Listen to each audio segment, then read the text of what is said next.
नमस्कार दोस्तों, आज हम बात करने जा रहे हैं उस सवाल का जो पूरे भारत में गूंज रहा है।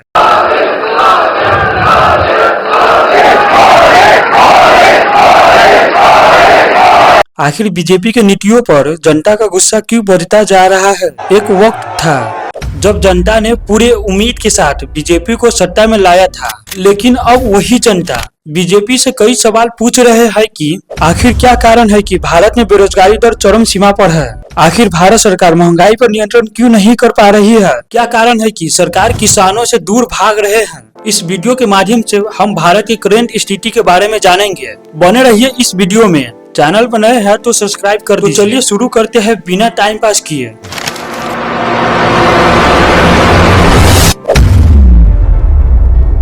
दो 2014 में जब बीजेपी सत्ता में आई, तब लोगों ने एक नए भारत का सपना देखा।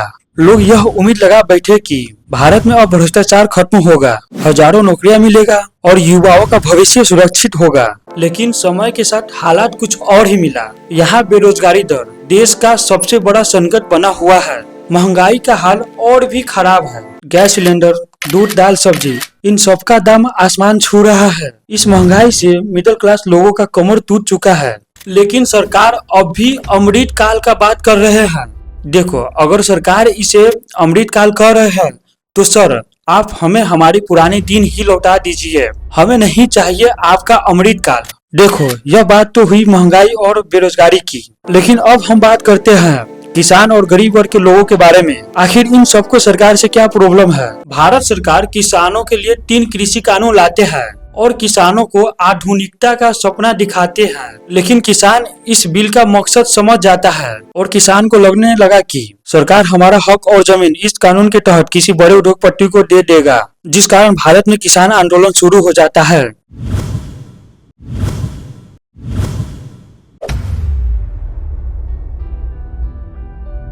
भारत में इस किसान आंदोलन के दौरान कई किसान अपना जान गंवा देते हैं, कई गाड़ियां चला दिया जाता है। इसका असर पूरे भारत में देखा जाता है, जिस कारण से सरकार इस बिल को वापस ले लेते हैं। लेकिन अब भी सवाल है कि गांव में किसान आज भी कर्ज में डूबा हुआ है। गरीब मजदूर महंगाई से परेशान है और ऊपर से नोटबंदी और जीएसटी छोटे व्यापारियों का कमर तोड़ दिया है। इन सब से अब आम लोगों में यह समझ आ चुका था कि यह सरकार सिर्फ अमीर और उद्योगपति का सरकार है। इनके नजर में गरीब किसानों का कोई वैल्यू नहीं है। अब बात करते हैं लोकतंत्र की। भारत हमेशा से विचारधारा का देश रहा है, जहां किसी भी वर्ग के लोगों को अपनी बात कहने का आजादी होता है। लेकिन अब समय बदल चुका है। अब जो सरकार से सवाल पूछता है उसे देशद्रोही साबित कर दिया जाता है।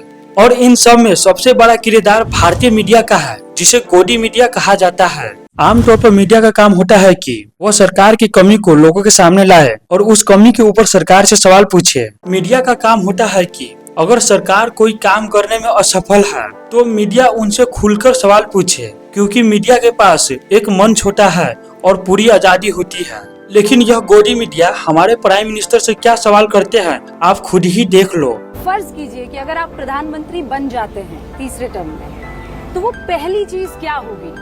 मैं हैरान हूँ, आप इतना बड़ा क्वेश्चन मार्क क्यों लगा रही हो? यही वजह है कि जनता के भीतर एक नया गुस्सा पनप रहा है और वह गुस्सा सिर्फ बेरोजगारी या महंगाई का नहीं है, बल्कि आवाज दबाने का है। देखो, आज के युवा इस सरकार से कुछ ज्यादा ही आक्रोशित है। आज के युवा सोशल मीडिया पर एक्टिव रहते हैं, सरकार के हर एक कदम पर नजर रखे होते हैं। अगर सरकार लोगों के खिलाफ कोई काम करता है तो फौरन लोग सोशल मीडिया पर सवाल पूछना शुरू कर देता है। सरकार से आज के युवाओं को यही कहना है कि भले ही आप मंदिर बनवा लो, लेकिन हमें नौकरी भी दो। आपको जितना मर्जी उतना देशभक्ति दिखा लो, लेकिन महंगाई पर भी कुछ बात करो। दोस्तों, हमारा गुस्सा किसी पार्टी के खिलाफ नहीं है, बल्कि सरकार से है और उन वादों के खिलाफ है जिसे सरकार आज तक पूरा नहीं किया है। बीजेपी सरकार को यह समझ जाना चाहिए कि जनता की उम्मीद किसी प्रचार से नहीं, बल्कि अच्छे काम करने से पूरा होगा, क्योंकि इतिहास गवाह है, जो जनता का आवाज नहीं सुना है उसका सरकार रातों रात गिर गया है। तो दोस्तों, आप बीजेपी सरकार से कितना संतुष्ट है?